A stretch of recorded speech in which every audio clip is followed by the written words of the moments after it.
Assalamualaikum warahmatullahi wabarakatuh. Selamat pagi semuanya, salam sejahtera untuk kita semua. Selamat berjumpa kembali dengan saya, Fasyati, pada pembelajaran IPA kelas 7 tentang pencemaran lingkungan. Siapkan hati dan pikiran kita untuk belajar dan tetap semangat.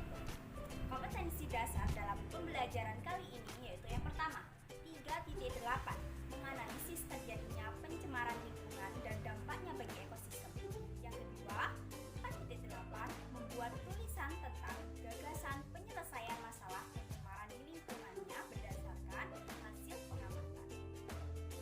Tujuan pembelajaran kali ini diharapkan setelah belajar siswa mampu yang pertama, mampu menjelaskan pengertian pencemaran lingkungan. Yang kedua, mampu menyebutkan macam-macam pencemaran lingkungan. Dan yang ketiga, menyebutkan faktor penyebab pencemaran lingkungan. Yang keempat, mampu menentukan dampak dari terjadinya pencemaran lingkungan tersebut. Sedangkan yang kelima, yaitu dapat menemukan cara mengurangi dan mencegah pencemaran lingkungan. Baik, apakah selama ini kita pernah mendengar istilah pencemaran lingkungan? Tentu sudah tidak asing lagi di telinga. Apa sih sebenarnya pengertian pencemaran lingkungan tersebut? Pencemaran lingkungan yaitu berubahnya tatanan lingkungan oleh kegiatan manusia atau proses alam, sehingga kualitas lingkungan menjadi kurang atau tidak dapat berfungsi lagi sesuai dengan kebutuhan. Jenis pencemaran lingkungan yang akan kita bahas pada kesempatan kali ini yaitu ada 3. Yang pertama, pencemaran air. Yang kedua, pencemaran tanah. Dan yang ketiga, pencemaran udara. Yang pertama, yang akan kita bahas yaitu pencemaran air.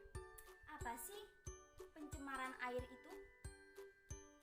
Pencemaran air yaitu adanya polutan yang masuk ke dalam air yang menyebabkan kualitas air tersebut menurun dan sehingga kegunaannya pun juga ikut menurun. Apa saja sih penyebab dari pencemaran air tersebut? Penyebab dari pencemaran air yaitu adanya limbah pabrik. Yang kedua, penggunaan pestisida secara berlebihan. Dan yang keempat, terjadinya tabrakan kapal tanker di laut. Nah, hal ini merupakan penyebab utama pencemaran air yang ada di laut. Oleh minyak, tumpahnya minyak di laut, akibatnya permukaan laut tertutup oleh minyak dan mengakibatkan cahaya akan terhalangi dan tidak dapat masuk ke dalam air laut, menyebabkan makhluk hidup yang ada di dalam laut sulit untuk melakukan fotosintesis. Nah, cara pencegahannya dapat dilakukan dengan cara yang pertama.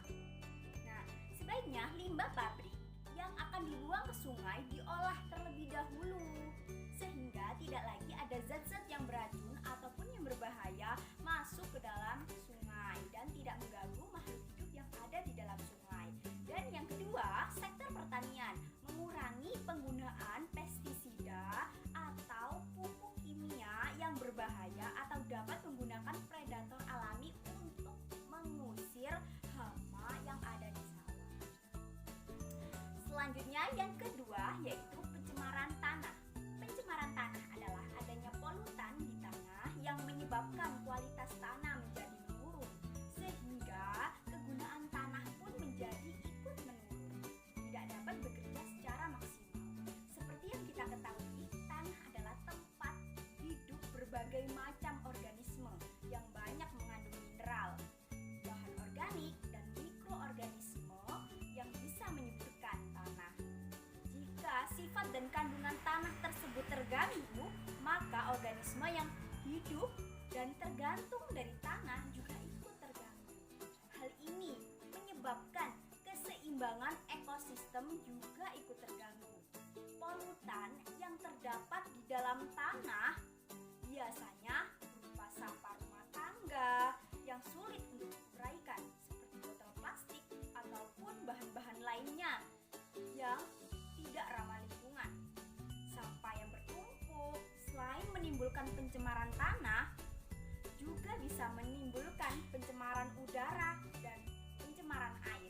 Salah satu cara untuk mengurangi pencemaran tanah adalah dengan mengumpulkan ataupun pertama memilah antara sampah organik dan sampah anorganik.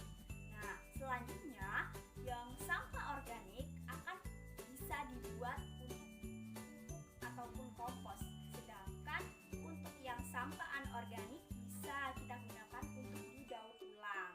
Gunakan juga bahan pembungkus makanan yang mudah diuraikan oleh mikroorganisme atau yang ramah lingkungan. Yang akan kita bahas pada poin ketiga yaitu pencemaran udara. Pencemaran udara adalah adanya polutan di udara sehingga kualitas udara menjadi menurun. Jika kita bernafas menghirup udara yang banyak mengandung polutan, maka polutan tersebut akan tertimbun di dalam tubuh kita dan diserap oleh tubuh kita dan bisa mengakibatkan penyakit saluran pernapasan. Polutan yang bisa mengakibatkan pencemaran udara biasanya berasal dari asap pabrik, asap kendaraan bermotor, ataupun asap rokok, dan lain sebagainya.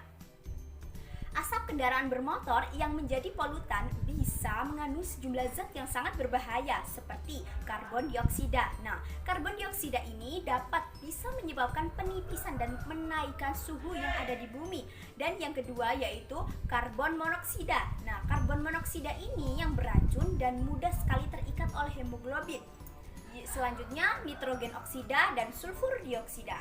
Nah, kedua zat tersebut dapat menyebabkan hujan asap. Selanjutnya, gas lain yang dapat menyebabkan terganggunya keseimbangan ekosistem adalah CFC. Nah, CFC dapat merusak ozon yang ada di bumi ini. CFC terdapat dalam obat nyamuk semprot, ada di hairspray dan produk aerosol lainnya juga sering digunakan untuk kulkas ataupun AC. Lapisan ozon adalah lapisan yang ada di bumi yang melindungi bumi dan menyaring sinar ultraviolet yang masuk bersama sinar matahari. Jika lapisan ozon ini rusak, maka sinar ultraviolet dapat masuk dengan sangat mudah. Sinar ultraviolet ini dapat menyebabkan penyakit kanker kulit. Selain zat kimia yang beracun yang terkandung dalam udara, ternyata asap adalah polutan yang juga cukup berbahaya. Asap selain dihasilkan dari kendaraan bermotor dan pabrik juga dihasilkan dari kebakaran hutan ataupun ladang yang berpindah.